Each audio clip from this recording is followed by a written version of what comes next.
Hey, it's Mike. I wanted to look back on the year and say thank you for all the downloads of the podcast. It's been amazing. We've grown month over month. And, as I reflect on the year, I feel that I'm very fortunate to have this podcast and I have all of you listening, which is awesome. And what I wanted to do was to put together and, re-release the best of what I think are the best episodes of the year. There's many more, but these are some that I wanted to release during the holiday period for your convenience. And I wanted to wish you and your families a great holiday season and a healthy and prosperous new year as we go onward on our journey. So enjoy.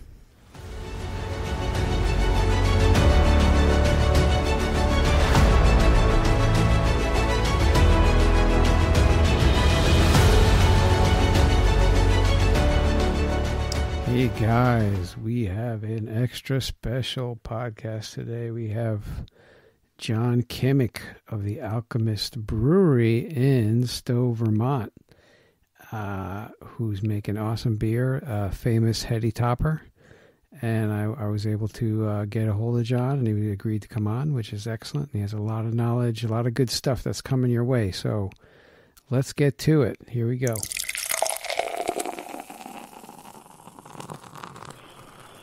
Hey, we're here with John Kimmick. He is founder and co-owner of Alchemist and also brewer. How are you doing, John? I'm doing fantastic, Michael. How are you? That's awesome. No, I appreciate you being on the podcast today. It's really it's really great that you made the time out. I appreciate it. So I wanted to get talk to you and try to educate people on your background. Where did you start? I know that you had I think you were in Pittsburgh, and then you got into Vermont. You met Greg Noonan, and there was a lot of in between. So maybe you can you let us know how you started? Well, there you go. You just told everybody right there. Well, I started homebrewing when I was in college, and was inspired to do so by one of my brother-in-laws. I found his old copy of Charlie Papazian's homebrewing book and started flipping through it and was just fascinated by it. And we brewed a batch of beer a couple weeks later, and that was the beginning of it. I was just instantly hooked with the whole thing.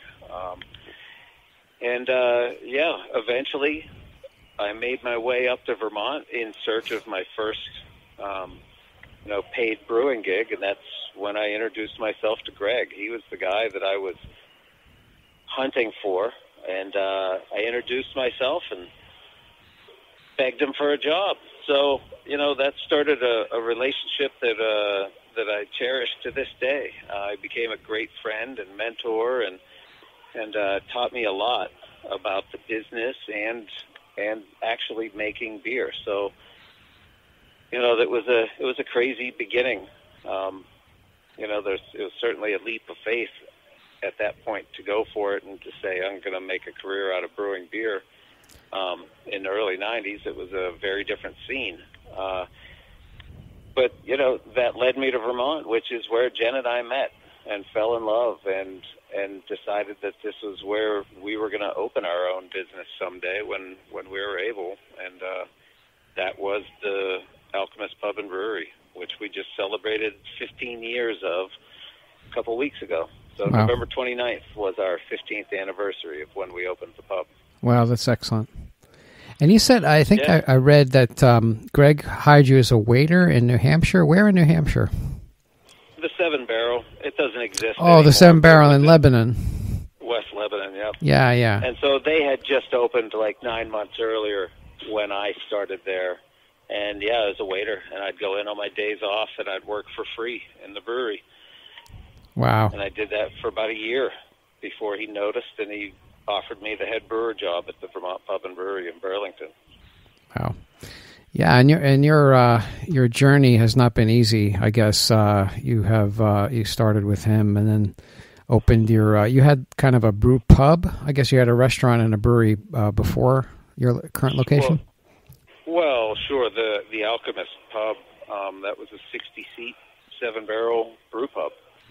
that we operated for 8 years until Tropical Storm Irene flooded the town of Waterbury and destroyed the brew pub. And thankfully, though, we were already in the position of starting to package Heady Topper.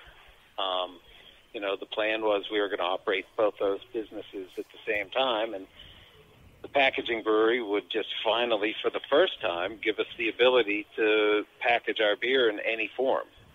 So for 8 years, we didn't even offer growlers. If you had our beer, you had it draft at our pub. Right. So we were finally just going to kind of complement that and have some Heady Topper in cans, and thank goodness Jen had the foresight to push us in that direction, because that's what saved us. Because had we not done that, we would have pretty much been ruined that day when the flood hit. Man, I know that's terrible. But getting back to the Heady Topper, I mean, it's consistently at the top of all these lists. 100 best beers in the world, Beer Advocate, Men's Journal. It's a delicious double IPA.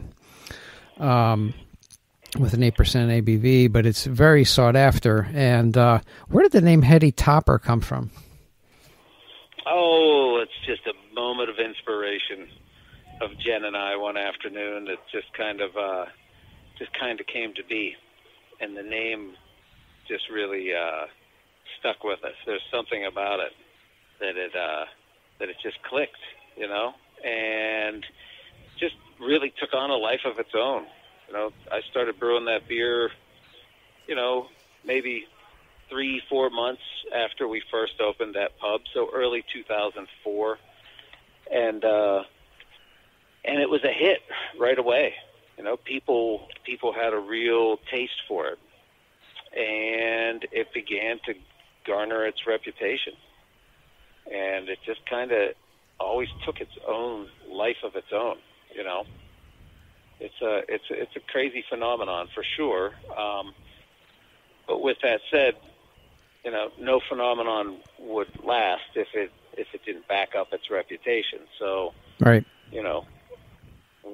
Jen and I take that very seriously, and everybody says quality is key, but maybe it just is more so for us, because I really take great care in ensuring that we keep our end of the bargain, which is to make an absolutely outstanding double IPA. Right. So even now, when people try it for the first time in a world of IPAs, they still are impressed, which just tells us that we do our job well, But yeah. We work our tails off to do it well. Right. So you make a delicious product, but you also self-distribute, right? We do self-distribute. Yes, that is one of the many nice things of operating in Vermont. But the ability to self-distribute is essential to us because, when we started doing that in 2011, we kind of rewrote a lot of the rules, and we took it upon ourselves to educate retailers and customers and other distributors, really, through our actions, the importance of handling beer properly, of keeping it cold at all times. That doesn't mean just when it's being delivered, and it doesn't mean just up until it's been sold. It means from the time we put it in the package until the time you put it in your fridge. So it was a real uphill climb for us, just trying to educate people as to that need. I mean, how many retail places would say, well, we don't refrigerate this beer or this beer, and we'd say, well, this is not that beer. This beer must be cold at all times, and so it was a huge learning curve for a lot of retail accounts. And it took some tough love at times to get them to see the light. But now, you'd be hard-pressed to find a beer store or a distributor that doesn't tout the fact that they keep your beer cold from beginning to end. And, so it's nothing nothing was ever already there, I should say, when we started. I feel like we've always kind of had to buck the trend to move things forward. Oh, exactly. Hazy beer. I mean, geez. You know, when I first started brewing Heady Topper, people would actually complain that it had a haze to it. And, you know, it took all these years of educating people that it's what the beer tastes and smells like. If it has a haze as a result of the way I brew it, so be it. But now, of course, everybody takes it in the opposite extreme and kind of treats it as though the haze is the be-all, end-all, when, you know, right. in reality, the haziness of a beer for us is just a byproduct of the techniques that I use. Right. You know, a lot of breweries will now brew it to be hazy, while haze was just kind of a result. Right. And so now, you know, there it is. 10 years later, you know, even 15, the world of hazy beer is now this fully accepted and at times expected kind of aspect. Yeah, you know what was disappointing at the GABF? They had the New England style IPA category, and not one brewer from New England won that. They were all outside of New England, so that was kind of disappointing. I'm like, what are you kidding me or what? A lot of us don't even enter those competitions anymore. I know. I don't think there's regardless. Yeah. But regardless of that, I mean, so I could care less about something like that, to tell you the truth, because, you know, there's a lot of beer out there, and especially what is now being called New England IPA. I mean, a lot of them just aren't to my taste. Right. You know, I think that has turned into a what people now define as New England IPA is not how we define our beer. That soft, chalky finish, you know, I just would never brew a beer that tasted like that, you know, because that is not to my personal taste. And it's now kind of, you know, I don't even really agree that we are, you know, even though we're attributed with being, you know, one of the originals, now as it's defined, I don't consider our beer to be a New England IPA.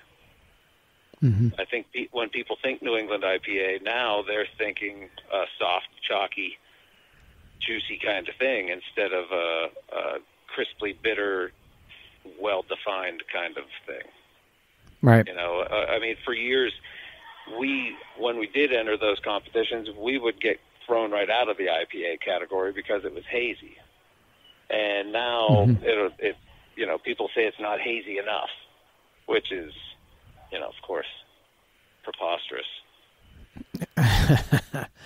It's Heady Topper, you know. I mean, it's... I mean, we've always just kind of been in that in-between zone where it doesn't really fit here and it doesn't really fit there, and we're just fine with that. I mean, if anybody asks me, it's double IPA. It's, you know, it doesn't really need to be defined more than that. No, it's hoppy. You have a high ABV, double IPA. There you go. But and when you finish one, you just can't wait to have the next. That's right. It is. It's delicious. Yeah, delicious. You're probably going to hang up on me, but I did pour it into a glass one day, and I was drinking out of a glass. So I'm sorry. No, I know in the can. Buy it, I tell people all the time. Once you buy it, you can drink it out of your shoe if you want to. It's very good, though. It's very good. But it's interesting that you got into the cans. Like when everybody else was in bottles, all of a sudden the can craze. Like we have the brewery here, and I started this brewery because we had 22-ounce bottles. I'm like, all right, I can make a business out of this. And then everybody went into cans, and then no one wanted 22-ounce bottles anymore. I'm like, all right, that's great. So we had, you know, and nobody wanted to come in can for us because we were small.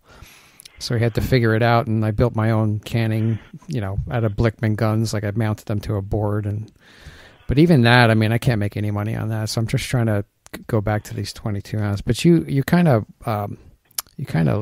saw it coming, I guess, in terms of cans, because you got into the can. And your cans are very uniquely shaped. They're not really normal cans, right? No, they are. They're just like everybody else's cans. They're kind of slim. They're 16-ounce ball cans. But, when we decided to put it in cans, it was just the logical thing, and it had just really become feasible for a small brewer to have a canning line with companies like Cask.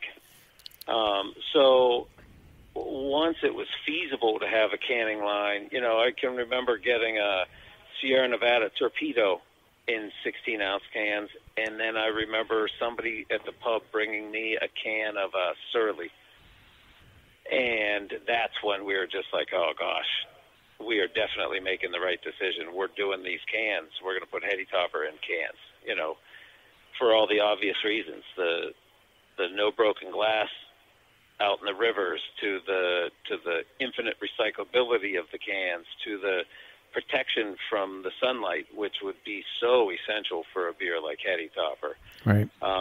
So,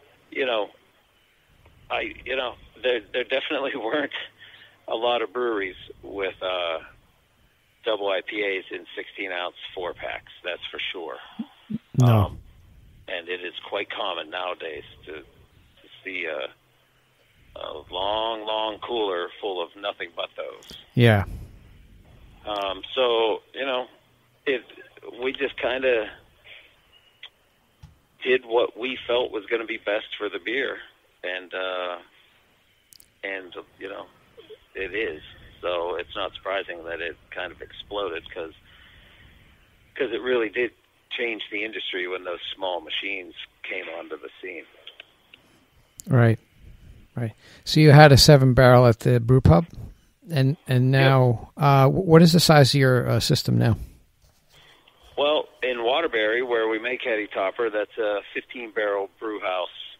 Well, it's actually a 20-hectoliter brew house, but we do 9,000 barrels a year there.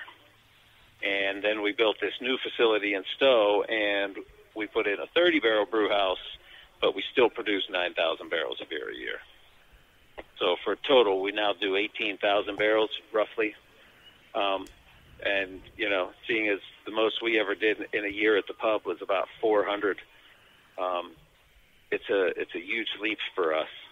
A lot of breweries would just capitalize on their success and just grow and grow and grow, but that's just not our bag.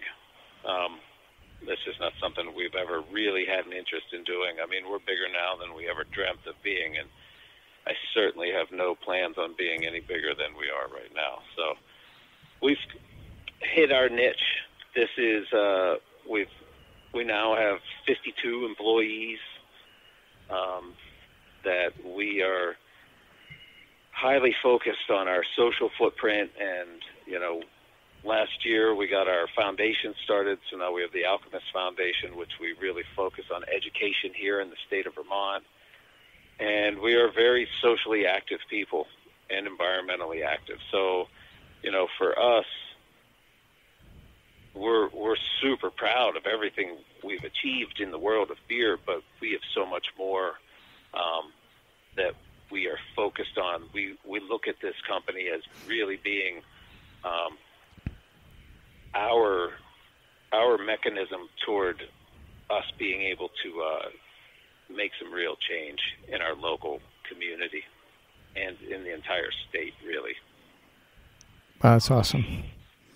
So, yeah, it's been a crazy growth over the years, and some people look at us and say we're crazy for not just doubling down and tripling down and quadrupling down and just going, but to what end? Then you lose control and the beer starts to suck. And it's happened countless times to countless breweries all over the world, and it just will not happen at the Alchemist. Well, that's very noble. I mean, I think that's a great, mindset, because, like you said, there's really great beer that was once brewed by a brewery, then they get taken over, and then the thing changes, and it's not the same. It always does. It always does. It does. Yeah. And that's why I have, I have a staff of brewery employees, but nothing happens without my oversight, and I just would have it no other way. I trust my employees implicitly, and they do exactly what I ask them to do. But, you know, there's always something in the back of my brain that tells me, don't take your eye off the prize, you know. So Right. it's pretty much impossible for me to walk away from what we do for very long, for more than a day or two. Wow. So I'm fine with that. Jen and I both love to work, and we love what we do. It's just, you know, most often it doesn't even seem like work. But of course it is. It's constant and never ending. But you know, we're fortunate to be passionate about what we do, and we have a lot of cool things on the docket, and it's an exciting time. You know, the next 5 years, 10 years, 20 years. I mean, we have so many things planned for this brewery that don't involve more beer, you know. So is it more like giving back to the community, or what kind of things? Well, or can you let that information go? Or we have our hands in so many different things. You know, we're in the process of organizing a class at Community College of Vermont to help train disadvantaged kids in basic things, you know, basic soft skills on how to be a good employee and what an employer is looking for, and job training, and trying to encourage these kids to do something with themselves. You know, I mean, here in the state of Vermont, 50% of high school graduates do not go on to college. And what are you going to do? You know, what are you prepared to do? You need to be prepared. And there are so many advantages. And so, you know, we're very passionate about it, and connecting with these kids that may otherwise slip through the cracks, that aren't going to go to college. And what are they going to do? They need somebody to teach them what to do, and they need somebody to inspire them to make themselves better and to take advantage of something they might be passionate about. You know, I think there's a lot of kids that do not get told of the great benefit of working in the trades. You know, and as a brewer, you see that firsthand. As soon as you start paying the bills for a welder to come to your brewery, you realize just how much potential is there, you know. So I think a lot of times these kids just aren't even exposed to this kind of thinking, and so we're really trying to work with local school districts and get these kids inspired and keep them here in Vermont, you know, so we don't have population flight. We actually keep this state vibrant, keep all the things that people love about Vermont, and keep them happening. So it's you know, I mean, that's not even to touch on our environmental initiatives with our goal of someday being as close to zero waste here at the brewery as possible. And I mean, I could talk to you for 3 hours about stuff like that, but you know, we build our own wastewater treatment facility right here in the brewery. So we just got an award from the state of Vermont a couple months ago that you know, for the contribution that we do to the town of Stowe. We actually dilute the waste stream into the town's wastewater treatment facility because we pre-treat all of our waste. So there's so many things I could talk about, but I'm sure you've got a list of questions there for me. No, it's good stuff. It's good stuff. But yeah, I mean, like you're saying about a trade, I mean, you know, a lot of people go to college these days and they get this diploma, but what does it mean, you know? And then they get a $200,000 you know, nut that they got to pay back. So sure. I think going into the trades is very good, you know, for like you said, you know, you need a plumber. Well, for a lot of people, college just isn't right. Yeah. You know, and they might have people at their schools telling them that's the only way to get ahead. And I think there's a lot of people in the world that could tell you that is not always true. Quite often it is, but not always. No. So you said you're still involved. Are you involved with the actual brewing? I mean, you're there. When you said you were. I guess you said you're on your way back to the Stowe facility. Oh my gosh, I'm back and forth between the two breweries every day. Yes, I design every beer that goes out these doors. I select all the ingredients every year. I mean, sure. Gosh. Wow. It's got to be somebody calling the shots. Right. And that, your yeast strain, is that proprietary, or do you, Well, not anymore. Well, I mean, it is. It is. But there's any number of yeast labs out there that have cultured yeast out of our cans and now sell it as such. Right. But no, they don't have our exact key strain. They have what's left behind in the bottom of the can. Because it's not just the hops in beer. I'm trying to educate people. I mean, yeast plays a big role, in flavors. Yeah. Well, yeast is very expressive for sure, but geez, would our beer taste amazing with a different yeast? Absolutely. Would it taste different? Sure, it would taste different, but I don't think people would be blown away by the difference. Mm. But we certainly have an expressive yeast that lends beautiful character to our beers, that's for sure. Right. Yeah. And your hops, where are they sourced from? Is this all over? Or? The Pacific Northwest. It really depends on what hops I select. I go through and I do an actual physical examination of many different lots of hops. And so some might be from Idaho, some might be from Oregon, some might be from Washington, and I'm not constrained by the region. I choose what I want my beers to taste like for the next year when I select my hops. This year, I don't think I got anything from Idaho. I think I was pretty heavy on Washington this year. I might have had one of my hops come out of Oregon, but for whatever reason, the climate, the crop, everything, every year is different. And the hops that I selected were primarily Washington hops. So that's for 2019. So it's kind of like wine, right? If you can kind of, like your hops that you get, I mean, sometimes like a region in France might have an awesome year, and then the next year it might be bad, or it just depends on the weather and climate. I mean, that's another thing that, people love to voice their opinions, and, of course that's great. It's good feedback. But sometimes I'll hear people say, oh, well, Heady Topper doesn't taste like it did 3 years ago. It's like, well, of course it doesn't. First of all, I don't brew that way. I don't select hops so that I can make a beer taste exactly the way it did last year. I get the very best of the hops that are in my recipe every year. So you are going to get that year's version of Heady Topper. So it's a different barley crop.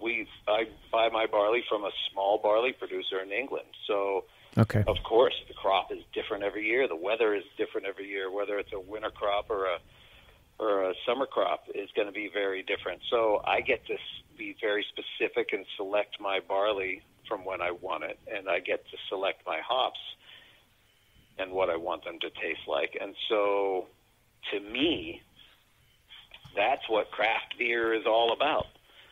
Mm-hmm. I'm not going out there to select the most consistent cascade so that I can make my whatever taste exactly like it did for the last 10 years. I want you to try that year, I want you to experience what I deemed to be the best hops I could get my hands on. And I can generally get my hands on extremely good hops at this point. I have earned my pecking order, so I can really get some choice stuff. And boy, the stuff I selected this fall for 2019, it's going to be awesome. Good stuff. We're looking forward to it. Yeah. I mean, Heady is going to just be dynamite in 2019. Awesome. We start using those new hops right around January 1st-ish. Different varieties come in at different times, but usually by spring, we're consistently into that year's hops. So it's a cool thing. There's kind of a a little click where it changes over for the year, and you start drinking that year's character. Right. So, and you don't really have a lot of inventory. I guess it moves quickly, right? Especially just to keep it fresh. Beer? Yeah. Oh my goodness, no! It goes out the week it's packaged. It goes out. Yeah. Goes out again the next week. No. Wow. And that, that too. That's part of why we stay the size we are. I mean, we make 9,000 barrels a year of heady topper. That's a shit ton of beer, and and we can assure that it's perfect and dynamite every time you buy it from one of our accounts. So we would just never jeopardize that and trying to just do more and more and more. No. Well, that's great. You got control over it. You only distribute local. I think, what is it, a 25-mile radius around your? Yep, that's our region where we self-distribute. When we hit the stick season and mud season, and if we have the ability to, we like to send little shipments here and there, which is kind of cool because we can hit New York City for a certain holiday and stuff like that. So we finally matured to the point where we can do all of those things. Like, that was always part of our plan from the start, was that we have big tourist seasons here, so there are high seasons and low seasons, and for a while the low seasons weren't even low seasons, so it was hectic, and everything, a lot of times the beer is just going too fast. There is such a thing as it going too fast. So, now we hit those beautiful times where there's, we just sent some to Manhattan, which we know our fans in New York City are just thrilled that for like a week, it's like, boop, boop, hey, oh my God, you're out at your bar there, you can get a can of Focal Banger, and you go back in the next week and it's gone. And it's like, Yeah. But, that's kind of fun. Every once in a while we'll do it, we bounce around. If we send some to Philly, sometimes we'll send them a couple of pallets of beer. And, it's great because then you meet some really cool people. That's awesome. I've gone down to Monk's in Philly and done events down there, and it's just it's a really cool experience. Now, how do you get it out of Vermont? You have to get it through a distributor, right? Or no? Or do you do it directly? Oh, sure. We work with specific people in specific areas that understand what we require. Right. Right, but they're probably thrilled, Oh, my goodness. Yeah. It'd be amazing if I walked into there, because I'm from New York originally, that'd be awesome if I went into a bar down there and it had a topper on tap. I'm like, what? Well, they wouldn't have it on tap, that's for sure. Oh, they won't have it? No, it would be just the cans. Oh, just in cans. Okay, okay. But still, to be able to go in and you get it right there, and that left our brewery like 3 days earlier, so it's cool because it is so special and so not often that we do it that it just works well because it goes down super fresh. It is gobbled up and just gone in an instant. So we know that for us, being such control freaks, it's just the perfect kind of thing. Man. So now you don't keg at all, right? To get it out there, you just do it in cans. Nope. We have one draft account. Oh, in one. The world. Yeah. Is that up by you, or is it just your? And our friend Eric's restaurant. It's called Hen of the Wood in Waterbury, and they keep Heady Topper on draft there. That's awesome. It's pretty much just selfish, so that when we go and eat there, we can sit down and have a draft Heady Topper. But why not? I do the same thing. Aside from our tasting room, that's the only place where you can get a draft. And now your new tasting room, you don't have any food there, right? You got out of the food industry. Oh, yeah. No food, just free samples. We sell like little half pours, but no, we have no desire to be in the food business. There's a lot of great restaurants in town. Right. Right. Yeah, the restaurants are a nightmare. I mean, I don't know anything about restaurants, and people think they do, and then they start, oh yeah, I'll do a brewery, we'll do a brew pub, and I'm like, I don't know. Get into restaurants and food, it's just a mess. Yep. Next thing you know, they got brewing equipment for sale. So that's what it is, right? Yeah, I've seen it happen. Yeah, I've seen it happen. It's happened locally too. It's terrible. The really great guys, sure. That's have great intentions, and then it just blows up. Oh, you're going to see a lot more of that in the coming years, I believe. Absolutely. I mean, even down by me. I mean, lately, a lot of breweries, a couple breweries, like you wouldn't think go out of business, or they've went out of business, and it's like, wow. Get ready. I think you're going to see a lot of that. I do not think it's sustainable. So what do you think about... Now more than ever, people are aware of what is quality and what is not. And the wheat shall be separated from the chaff. Oh, yeah. That is for sure. I mean, that's just inevitable. No. Oh, yeah. As we move along, because there's a lot of breweries that are popular, and then I drink their beer, and I'm like, I don't know. Why is this so popular? I don't get it. And you're right. It's going to happen. Do you think there's a bubble now, craft beer bubble? Absolutely. You think so? Oh, sure. I mean, it's just not sustainable. When you walk into where was I this fall? I was in, and I've seen it in New York. I was in San Francisco, and we went into a package store, and it is a cooler that is, I mean, full of 4-packs of every color in the rainbow, every esoteric, crazy label you can imagine. Right. Half of them you can't even tell what style of beer it is because you can't even find it anywhere on the can. Right. And there they all sit. And it's like, okay, well, I'll take 1 can of this over here. It's like, so how is this place going through all this beer? They're not.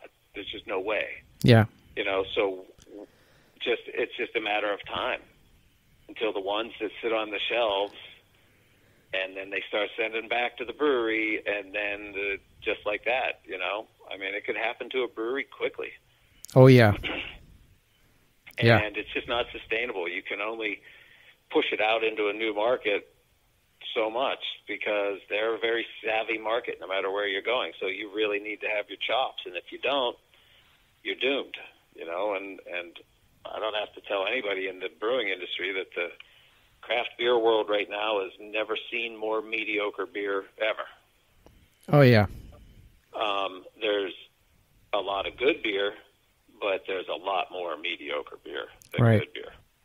A lot more. Right. I mean, that's just not sustainable. No. And a lot of people get into it and they're like, yeah, we're going to make awesome beer and we'll just throw a bunch of hops in and it'll be awesome. I'm like, well, what distinguishes you from other beer that's really good? I mean, sure. All you got to do is taste it.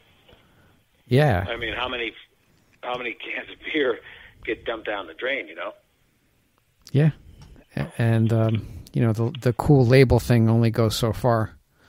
Oh, like sure you're does. saying, So, yeah. Oh, what's interesting? Your logo. Can you and also the name, The Alchemist, is very interesting, and the logo. Can you educate us on where that's from? The symbol, you mean? Yeah, the symbol. Yeah. That is the alchemic symbol for fermentation. So years ago, when I was working for Greg, we were sitting at the bar at the Vermont Pub and Brewery having some after shift beers, and on their old coaster, on their old VPB logo, real small, was that symbol. Mm-hmm. And I remember asking him what it meant, and he explained to me what it meant, and that just stuck in my brain. And a few years later, Jen and I asked him if we could co-opt that symbol and use that as the central symbol to our business. We wanted to call it The Alchemist, and of course he very graciously agreed. And so that became the main symbol of The Alchemist. And that's pretty much where the name came from too. It all started with that symbol. Interesting. And of course all the obvious connotations limitations of turning matter into gold. It is gold, isn't it?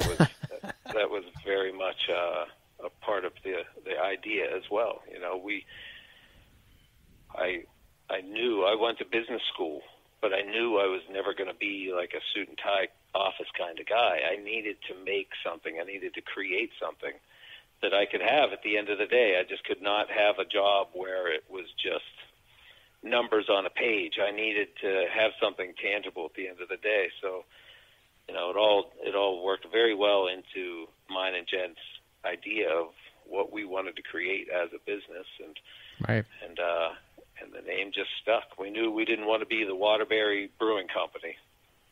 We wanted to have a name, something unique, a place, the Alchemist, not the Alchemist Pub.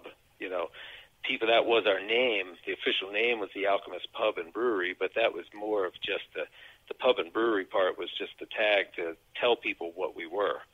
You know, the Alchemist is what we were known as and continue to be known as. Right.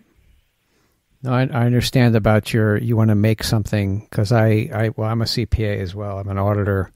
And whenever I go in and I say, hey, I'm an auditor, I'm here, they're like, oh, when are you leaving? I'm like, I just got here. Yeah. And then what you do is you just, you know, put an Excel spreadsheet together and make the outside auditors happy, and then you just go away. And like, what have you really done? You really haven't done. So, I mean, the brewing part is my passion. I create something that I want to share, and, you know, people like it, which is good. But I'd rather do this, and that's kind of where I'm trying to gravitate towards that instead of just sitting in a cube and wasting your life away. It doesn't make sense. Oh, sure. You know? So, no, that's awesome. I mean, you guys have really gone through a journey. You're making excellent beer, and you're in it. I mean, you monitor everything, you oversee everything, you make sure the quality is there. You're not. Oh my goodness! I couldn't imagine any other way. And as far as we're concerned, we've only just got started. So it's gonna be exciting as hell to see what the next 15, 20 years bring. Man, I got to get up there too. I've been to Stowe. I haven't been to your place, but I got to go up there and just, you know, you're not too far. I don't know how far you're. 2 hours or something. Yeah, I should just get in a car and go. I will. You're missing out. I know I am. I know. People give me cans. I'm like, wow, dude, you got to. I say, yeah. So I'm like, I gotta go. But well, we'll be ready for you when you make it up here, Mike. That is, it means the world to me that you're on the podcast today. So listen, like parting comment, like how do you, like this is kind of this whole podcast is geared towards people who drink the mass produced beer, the watered down beer. They really don't know what beer is. Like, what kind of words of wisdom can you give to these people that they can gravitate towards local beer? Try some real beer. I'm probably not going to give you the answer you're looking for, because as far as I'm concerned, if they're drinking beer at all, I couldn't be happier. Mm-hmm. I like all kinds of beer.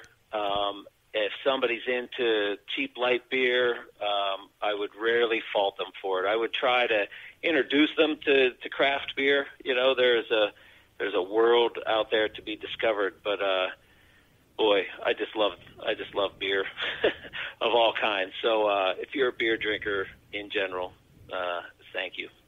Beer is good, and there's a time and place for all types of beer, and that's what we're. But a lot of people don't know about this other type of beer, especially when I came up here, you know, to New England and had the idea of making a beer out of this Irish barley, which is what we do. And then I'm like, I can do this here. I can do this. And, we're 4 years in. It's been a roller coaster, but I'm still alive. Others are gone, but I'm still here. But we'll onward, right? Onward, exactly. All right. Hey, John, this has been awesome. I appreciate you being on. I appreciate the beer you're making. It's excellent. And thank you. Thank you for what you do. And I got to make. It's my pleasure, Michael. And thanks for having me on. No, I appreciate it. Thank you. All right. Take care. Bye-bye. You too. Bye.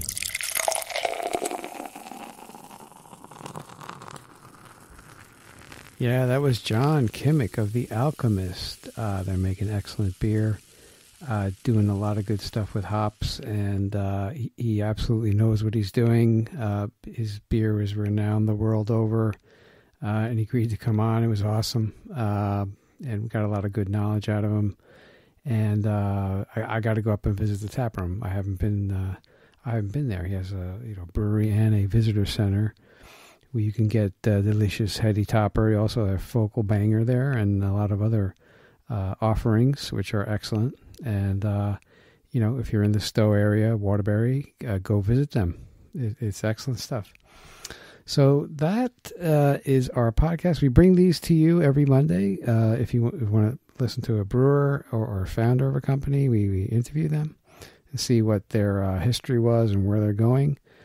And on Wednesdays, we do beer styles, which we, pick another style from the list of GABF beers in order to get into the Great American Beer Festival competition. Just go down the list and just explain what it is. If it's a dark ale, a stout, a hoppy ale, there's different characteristics for each category, and you got to dial it in order to compete. And, even the glass you serve it in, the grains you use, the hoppiness, the bitterness, all kinds of different factors. So there's not just one style of beer, guys, lagers or IPAs. There's a lot more styles, like 102 styles, and then they have subcategories, so you can go crazy. And then on Fridays, we have craft beer news, which we bring you the news of the week for you. And if you like what we're doing, or like our podcast, we want to bring you more like John Kimmick. We're working on it. I got to get out to that Craft Brewers Conference and go live and just grab as many people as I can, get them on the podcast. Looking forward to that in April in Denver. And if you like what we're doing, please go online. Please go on iTunes, subscribe. Give us a rating, give us a review. That's the only way we get up in the rankings with the iTunes algorithms. And, I appreciate it if you can do that for me. We'll keep bringing you the great content that we do.